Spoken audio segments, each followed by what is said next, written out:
अस्सलामुअलैकुम। मोहम्मद अज़हर सिद्दीक़ अपने programme maths news के साथ हाज़िर खिदमत है। आप हैरान हो रहे हैं कि आज कहाँ बैठे हैं। बताते चलें, आज ये लाहौर हाई कोर्ट जिसका आजकल बहुत चर्चा है, आज उसी के दरो दीवार के साथ ही कॉरिडोर है। यहाँ इन सीढ़ियों पे अक्सर ज़ुल्फ़िकार अली भुट्टो साहब का आना, बेनज़ीर भुट्टो का आना, ये वो दरो दीवार हैं कि इसने तकरीबन 1800 सदी के बाद इस अदालत ने बहुत से मशहूर केस देखे। अब भी आपके सामने वो ये मशहूर केस हैं, ये बिल्कुल साथ ही आगे चीफ जस्टिस का कोर्ट है। मैंने उसमें बहुत मशहूर केस, कई मशहूर केस ऐसे हैं कि तौहीन अदालत में आसफ़ अली ज़रदारी का अगर देखा जाए, कंटेम्प्ट ऑफ कोर्ट वाला केस है, ड्यूअल ऑफिस के कॉन्टैक्ट्स में कि सदर को सियासी ओहदा नहीं रखना चाहिए, तो कंटेम्प्ट की पटिशन में उन्होंने ओहदा अपना छोड़ दिया था। बहरहाल छोड़ें, आज का मौजूद रहा और है। आज लाहौर हाई कोर्ट में बैठने का मकसद ये था कि आप लोगों को बताना था कि जो मैं कह भी चुका हूँ आपको सामने कि शहबाज शरीफ जो एडवांटेज को लेना चाहते थे वो अब हाथ से चीज़ शायद निकल चुकी है।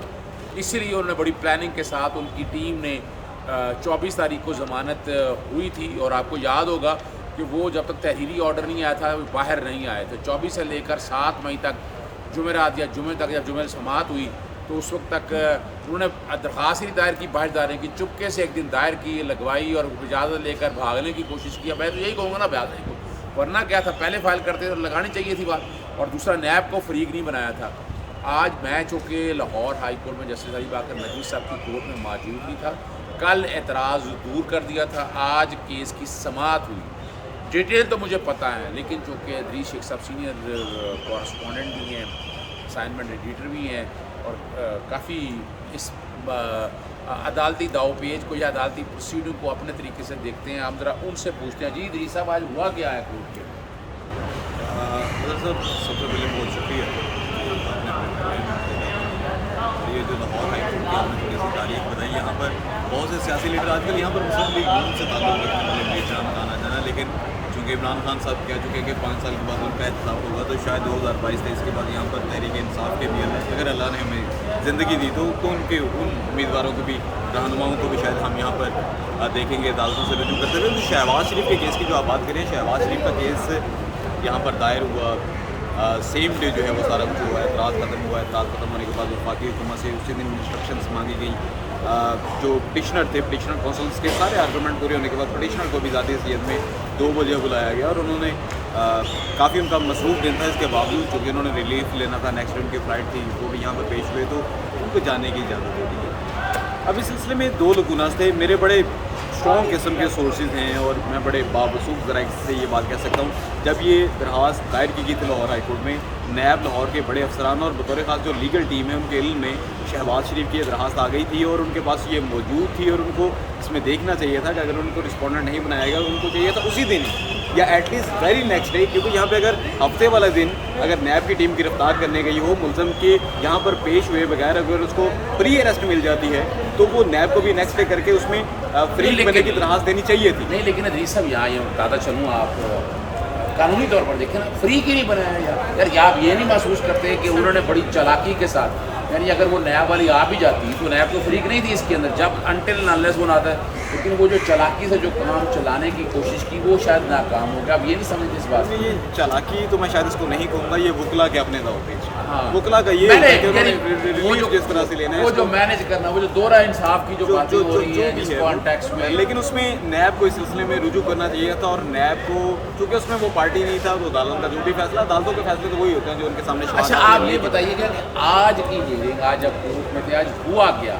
यानी ज़ाहिर तो यही लग रहा है, जो मैंने प्रोसीडिंग देखी है, कि अब शायद दाल नहीं गली उनकी, अब नज़र यही आ रहा है कि वो शायद इसीलिए डेट भी पड़ गई, जो 26 मई गालबन डेट पड़ी है। आज अंदर की हियरिंग से आप पहले हियरिंग क्या हुई और आपने महसूस क्या किया? सर भी देखें, आपने जो सवाल किया इसके 3 जवाब हैं, एक कानूनी है, एक सवाली है और एक इंतज़ामी है। कानूनी उसमें मामला ये है कि गुज़िश्ता रोज़ ये दरख्वास्त जो है इसके ऊपर एतराज़ लगाया गया था, रजिस्ट्रार ऑफिस का एतराज़ था, उस पर गुज़िश्ता रोज़ ये एतराज़ खत्म हो गया और आर्टिकल 199 लामहदूद इख्तियार देता है जुडिशरी को। आज बाकायदा समात के लिए लगी और उसमें जो एक प्रोसीजर है, क्योंकि लाखों केसेस तो पेंडिंग हैं, तारीख हुई है, अब आइंदा तारीख समात पर जो है जवाब मांगा गया है।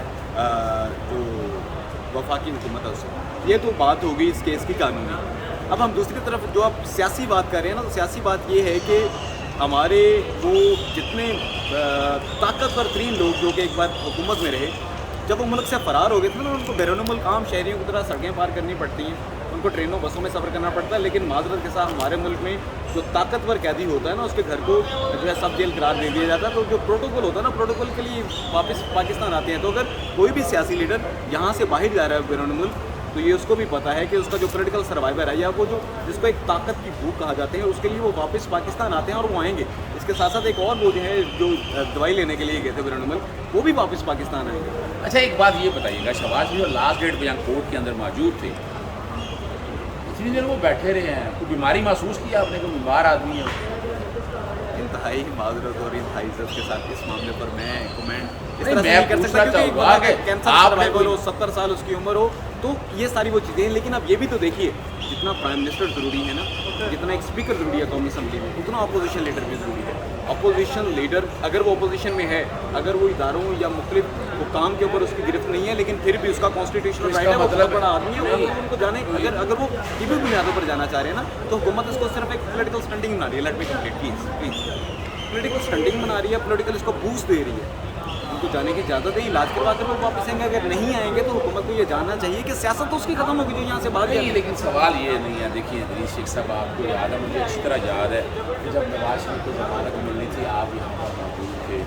जिस तरह शहबाज शरीफ है, उस वक्त भी शहबाज शरीफ इसी तरह कोर्टों में मौजूद थे, उनका अपना एफिडेविट सारा रिकॉर्ड के अंदर आपने देखा। यहाँ से तीसरा बरामदे में आपने वो सारा देखा और वो सारी चीज़ आपने रिकॉर्ड पर देखा।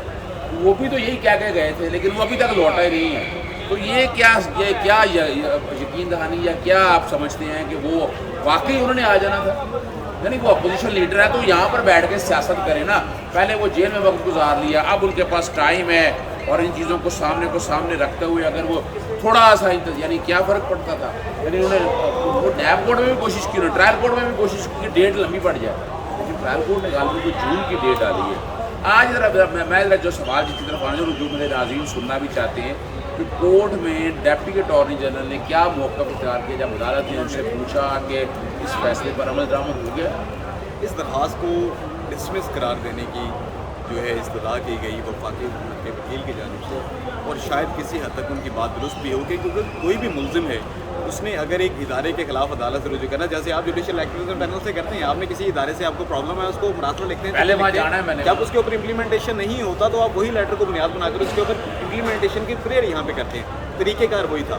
अब जो आप उससे अगली बात करें, ये अदालत ने और इसलिए अदालत ने नोटिस कर दिया, वहाँ से आप आ जाएगा, क्योंकि एग्जिट कंट्रोल लिस्ट में नाम उनका शामिल किया जा सकता है, तो यहाँ पर आ जाएगा। अब उसके बाद उनकी प्रेयर जो है इस रिट में, प्रेयर ECL से नाम निकलवाने की नहीं है साबिक़ वज़ीर आला पंजाब। अच्छा, ये जो बात ज़रा ज़हन में रखिएगा, आप नाज़रीन के लिए मैं बताता चलूँ ये बात बड़ी क्लैरिटी के साथ कि आज कोर्ट के अंदर जो कोशिश बड़ी उन्होंने की, लेकिन कमाल की बात है, आर्गूमेंट ये था कि यहाँ ऑर्डर सर्विस नहीं हुआ। ये तो बड़ी रियलिटी की बात है, बड़ी रिकॉर्ड के ऊपर चीज़ें बातें हैं। वो ड्रामा करते रहे कि उनका जो डिप्टी सेक्रेटरी है उन्होंने जाकर सर्विस कराया, फिर वो रात को शाम को ऑर्डर लेकर वहीं एयरपोर्ट पे चले गए। ये सारी चीज़ें भी सामने आई, सर्विस ना होना भी सामने आया, और अदालत के अपने रिमार्क्स थे कि ECL में नाम डल चुका है अखबार में, अब क्या हालात हैं, इसीलिए तहरीर जवाब मांग लिया है। तो जो ख्वाब है ना, जो सुहाने ख्वाब हैं, वो शायद शहबाज शरीफ के पूरे नहीं हो सकेंगे। आज दूसरा एक अहम इशू था, और वो बड़ा गर्म इशू है, आप ध्यान में रखिएगा, वो है बुनियादी तौर पर जहांगीर तरीन की जो हेयरिंग FIA के अंदर, वो जो प्रेशर ग्रुप के तौर पर उन्होंने हम ख्याल ग्रुप या जो कोई कहें, राजा रियाज का नाम अनाउंस कर दिया, सईद अकबर नवानी का अनाउंस कर दिया। आज बैंकिंग कोर्ट के अंदर भी हेयरिंग थी और सेशन कोर्ट की भी, दोनों की हेयरिंग का मुख्तसर बताइएगा क्या हुआ?